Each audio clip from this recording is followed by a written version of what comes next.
Hi friends, welcome to the movie review of Jack, acted by Sidhu Janalgadda and Vaishnavi Chaitanya. Movie ఎలా ఉంది ఏంటి అనే విషయాల్ని మనం ఈ వీడియోలో తెలుసుకుందాం. ఇప్పుడు వరకు నా ఛానల్ ఎవరైనా సబ్స్క్రైబ్ చేసుకోకపోతే please subscribe to my channel. ఇకపోతే సినిమా విషయం వస్తే జాక్ అనే ఒక ఇంగ్లీష్ టైటిల్తో ఒక డిఫరెంట్ టైటిల్తో అని చెప్పాలి. సిద్ధు జొన్నాలగడ్డకి సూట్ అయ్యే టైటిల్తో అయితే దీన్ని తీసుకురావడం జరిగింది. అయితే స్టార్టింగ్ ఆఫ్ ద మూవీ మనం ఇది ఏ టెంప్లెట్లో వెళ్ళబోతుందనే ఇంట్రడక్షన్లోనే అయితే మనకి అర్థమైపోతుంది. సినిమా ఏ కోణంలో ఈ మూవీని తీసుకువెళ్ళబోతున్నారనే విషయం అయితే మనకు అర్థమవుతుంది.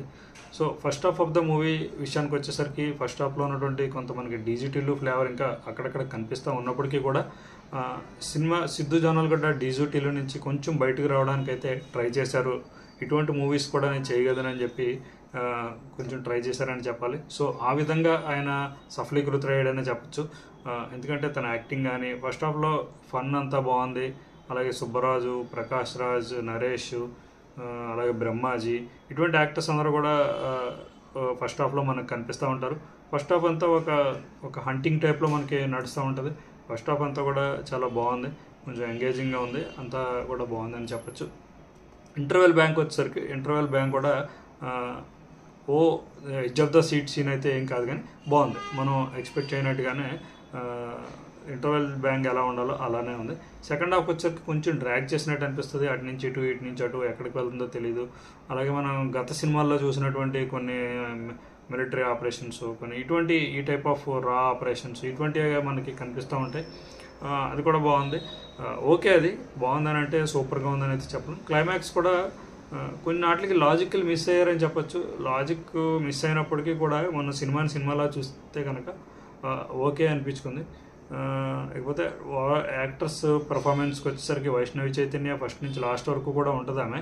కాకపోతే ఓకే ఆమె క్యారెక్టర్ పెద్ద ఇంపార్టెన్స్ అని చెప్పలేము. అలాగైతే లేకుండా కూడా స్టోరీ నడపచ్చు అనే విధంగానే ఉంది. లేకపోతే యాజ్ యూజువల్గా ప్రకాష్ రాజ్, సుబ్బరాజు గారు, అలాగే నరేష్ గారు వీళ్ళందరూ కూడా వాళ్ళ క్యారెక్టర్ తగ్గట్టుగా వాళ్ళే యాక్ట్ చేశారు. బ్యాక్గ్రౌండ్ మ్యూజిక్ కూడా ఓకే. సాంగ్స్ అంతగా 2-3 సాంగ్స్ ఉన్నాయి. సో అవి కూడా పెద్ద అట్రాక్ట్ చేసి మళ్ళీ వినేటటువంటి సాంగ్స్ అయితే ఏమీ కాదు. ప్రొడక్షన్ వాల్యూస్లో కొంచెం సీజీ ఎఫెక్ట్స్ గట్టి ఇవన్నట్లో కొంచెం జాగ్రత్త తీసుకుంటే బాగుండి అనిపించింది. ఓకే, బడ్జెట్ వాళ్ళకి అనుకూలించకపోవచ్చు, అయినా కూడా ఇంకొంచెం బెటర్గా తీయచ్చు. మరీ కనీసం అట్లీస్ట్ స్టార్టింగ్లో కొన్ని షార్ట్స్ వేస్తారు, ఆర్టిఫిషియల్ ఇంటెలిజెన్స్ యూస్ చేసి షార్ట్లు వేస్తారు. అలాంటి షార్ట్ వేసినా బాగుండేది అనిపించింది. మరీ ఓవర్గా అక్కడ ఉన్నటువంటి బ్యాక్ స్క్రీన్ పెట్టి లేకపోతే సీజీ మిక్సింగ్ కూడా చాలా బాగాలేదు కొన్ని సీన్స్లో, అన్నీ కాదు. అక్కడ మాత్రం కొంచెం ఇంత టెక్నాలజీ బయటకు వచ్చిన తర్వాత కూడా ఇటువంటి వాటిలో చిన్న మిస్టేక్స్ చేస్తే చాలా అసహ్యంగా ఉంటుంది చూసేవాళ్ళకి. థియేటర్స్కి వచ్చి మరీ ముఖ్యంగా చూడాలనుకునే వాళ్ళకి ఇంకా ఇబ్బందిగా అనిపిస్తుంది. సో ఓవరాల్గా మూవీ ఎలా ఉంది అనే విషయానికి వచ్చేసరికి సినిమా ఓకే అండి, టైంపాస్ మూవీ. ఒకసారి అయితే వాచ్ చేయొచ్చు, పదే రిపీటెడ్గా చూసి అంత అవసరం అయితే ఏం లేదు. కానీ వన్ టైం వాచ్ మూవీ. ఎక్కడ కూడా మనకి చిరాకు రప్పించే ఇటువంటి సీన్స్ అయితే మనకి ఎక్కడ కూడా కనిపించు. ఓవరాల్గా ఓకే.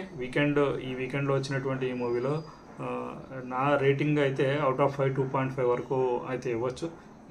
యాక్టింగ్ అన్నీ బాగుండేటప్పటికీ కూడా మనం ఈ సినిమా బాగుంటే వీళ్ళు నెక్స్ట్ ఇది Jack pro max iPhone series టైప్లో జాక్ ప్రో మ్యాక్స్ అని చెప్పేసి రిలీజ్ చేద్దామని అయితే అనుకున్నారంట. మేబీ వాటికి వెళ్ళకపోయే అవకాశం ఉంది. ఎందుకంటే సినిమా అనుకున్న రేంజ్లో అయితే మనకి లాంగ్ రన్లో ఎలా ఉంటుంది అనేది చెప్పలేము. ఎందుకంటే ఇంకా మూవీస్ రాబోయే ఉన్నాయి. కళ్యాణ్ రామ్ సినిమా ఇటువంటి సినిమాలు అయితే పెద్ద సినిమాలు కూడా రాబోతున్నాయి కాబట్టి ఎక్కువ లాంగ్ రన్ అయితే ఉండకపోవచ్చు. ఎవరైనా చూడాలనుకుంటే one time watch, just see and enjoy. Thank you, bye.